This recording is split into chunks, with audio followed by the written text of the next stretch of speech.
신문 보면은 5억이다, 7억이다 그러는데 난 지금 4억밖에 없거든요. 나 같은 사람은 그럼 어떻게 해야 돼요? 저희가 억장이 무너집니다. 성공한 사람이 많습니까? 그나마 까먹는 사람이 많겠습니까? 실패가 그냥 자산이 아니에요. 그 경험을 다음 일을 도모할 때 자산인 거지, 60 넘어가지고 실패하면 그 자산이 도움이 되겠습니까?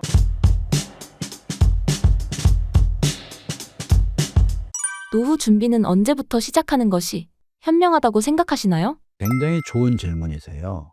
아까 말씀드린 대로 65세 이상의 인구를 중심으로 고령화라고 말씀드렸는데, 실제로 우리나라의 월급쟁이의 정년은 어떻습니까? 60세 될까 말까 하잖아요. 그러면 60세 될까 말까 해서 월급을 못 받게 되잖아요. 그런데 퇴직하고 나서 살아야 되는 기간이 30년, 그것도 모자라서 지금 30년 플러스라는 거 아니에요. 100세 시대가 되면 40년 아니에요. 이야, 이게 심각한 거죠. 우리 모두가 염원하던 장수 시대가 왔는데, 아니 장수 시대가 오면 당연히 축복일 줄 알았는데, 가만히 생각해 보니까 아니 월급 못 받고 30년, 40년을 살아야 된다면 재앙일 수도 있겠네? 이런 생각이 들지 않습니까?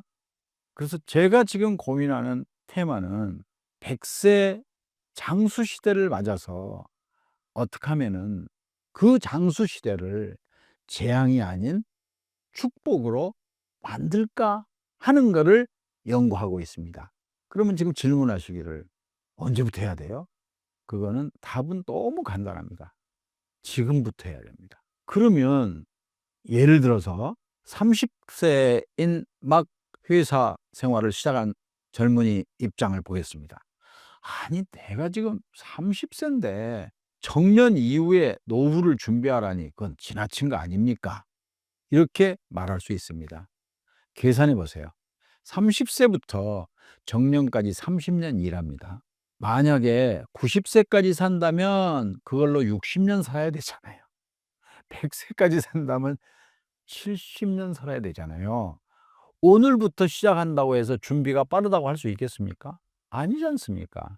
어떤 사람은 나는 이미 60이 돼 버렸으니까 이게 준비하기는 이미 글른 거야? 내 인생은 그러면 끝장이야? 그러면 제가 그래요. 혹시 영정사진 찍으셨어요? 아직 안 찍었는데요.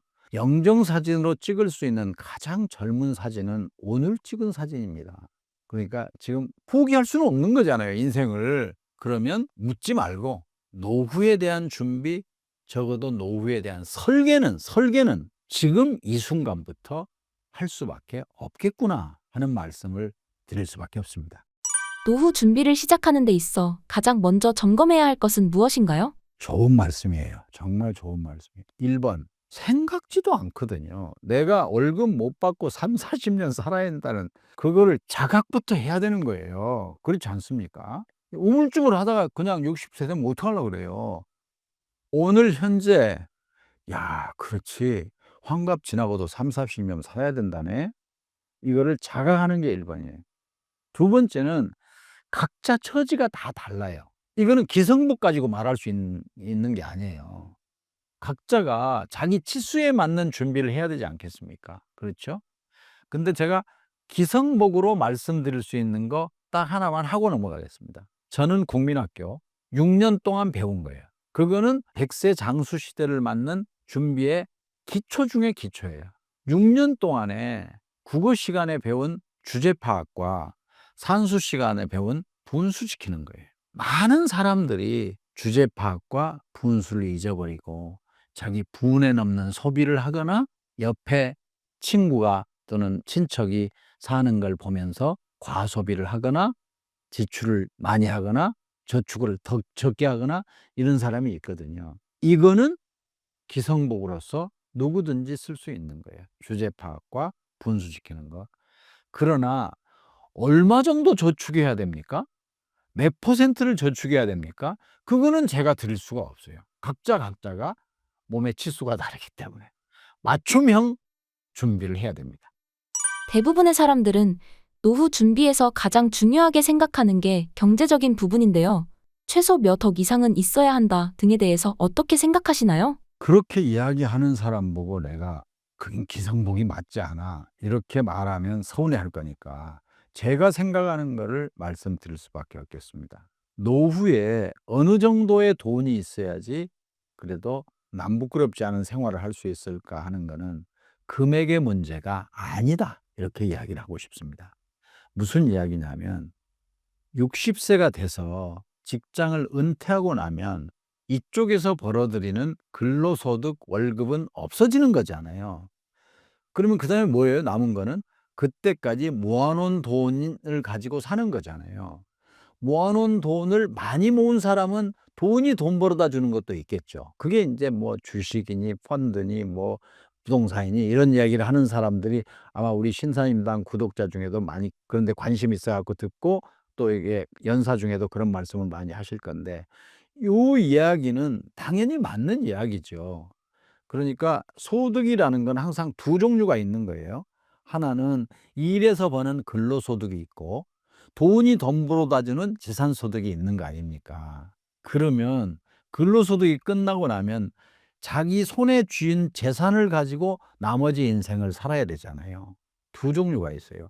재산이 굴려 가지고 내 생활에 도움이 될 정도로 소득을 가져다 주는 재산이 있는 사람도 있을 수 있고 어떤 사람은 그 정도 규모는 안 되고 알뜰살뜰하게 살면 그래도 죽을 때까지 그래도 창피하지 않게 살 수 있다 하는 사람도 있을 수 있기 때문에 일률적으로 얼마가 있어야지 된다는 얘기를 저는 말씀드릴 수가 없어요. 그럼 그다음에 답은 뭐냐? 자기가 그때까지 모아 놓은 돈에 맞춰 사는 거예요. 근데 이렇게 말하면 나는 모아 놓은 게 다른 사람들이 이야기하는 것보다 좀 적은데 어떻게 해야 돼요? 아니 신문 보면은 뭐 5 억이다, 7 억이다 그러는데 난 지금 4 억밖에 없거든요. 나 같은 사람은 그럼 어떻게 해야 돼요? 뭐 커피숍 하나 낼까요? 식당 하나 낼까요? 아 제가 억장이 무너집니다 사실. 4 억에서 5억 만들려고 7억 만들려고 사업을 한 사람 가운데 성공한 사람이 많습니까? 그나마 까먹는 사람이 많겠습니까? 그러면은 어떡할 거예요? 이게 젊은 시절의 실패는 그 자체가 자산일 수 있습니다. 왜냐하면 경험을 가지고 또 하면 되거든요. 실패가 그냥 자산이 아니에요. 그 경험을 유용하게 활용해서 다음 일을 도모할 때 자산인 거지 실패는 성공 어머니가 그냥 되는 거 아니에요. 그렇지 않아요? 그러니까 젊어서는 그래도 실패를 해도 되는데 아니 60 넘어 가지고 실패하면 그 자산이 도움이 되겠습니까? 다른 일을 또 도모할 수 있겠습니까? 그래서 저는 경고장도 하나 드리고 싶은 거예요. 젊은 시절에 도전을 하는 것과 정년퇴직하고 그동안에 모아 놓은 돈을 가지고 알뜰살뜰하게 아껴서 사는 것과 도전해서 좀 키우려고 하는 것과 이거에 대해서는 신중하게 생각하셔야 된다. 내가 뭐 하시라, 하지 마시라는 말은 못 하겠지만 신중하게 생각하셔야 된다. 이 경고는 좀 드리고 싶습니다.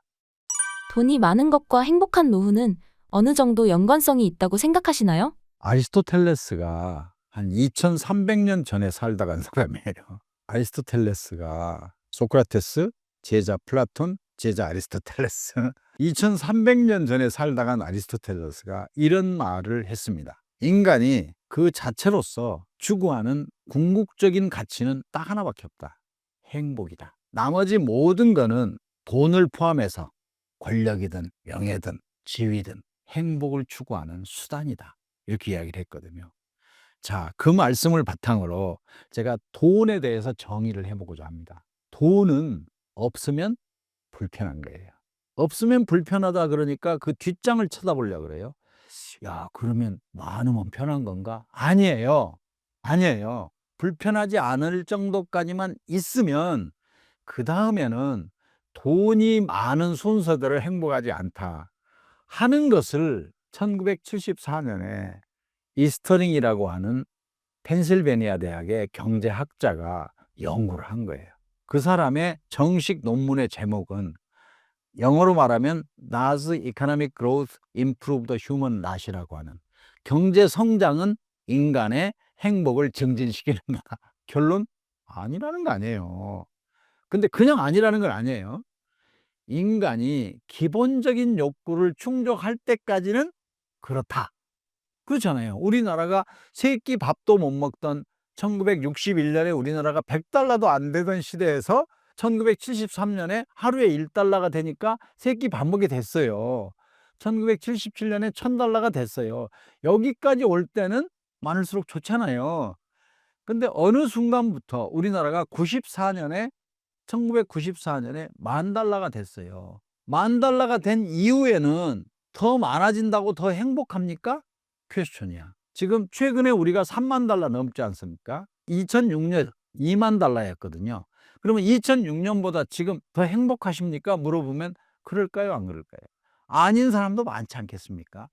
정리하겠습니다. 돈은 없으면 불편한 거지만 기본적인 욕구를 충족하는 단계를 지나면 돈이 많을수록 행복이 비례하지 않는다는 게 이스터링이라는 경제학자가 행복을 말했고, 보통 사람들이 생각하는 것과 다르기 때문에 그거를 이스터링의 역설이라고 이야기를 합니다.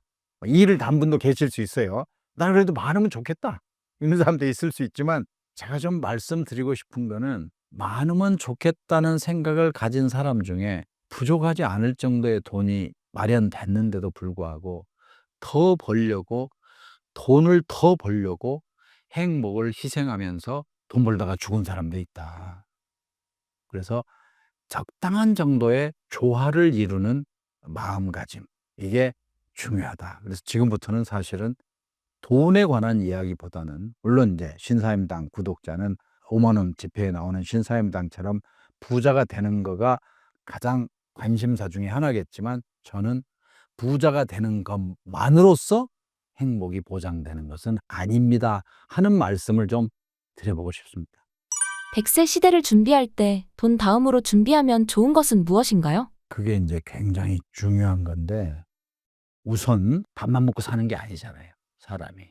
그러면 60세부터 만약에 90, 100을 산다면, 나 지금 오늘 아침에 받은 부고, 내 친구 어머니 돌아가신 부고도 95세시더라고요. 요즘 부고 받으면요, 대부분이 90대가 많아요. 뭐 예외적으로 일찍 가신 분도 계시지만. 그러면은 60에 정년퇴직했다고 치고 3, 40년을 허구한 날 뭐 하고 살아요? 무료하게?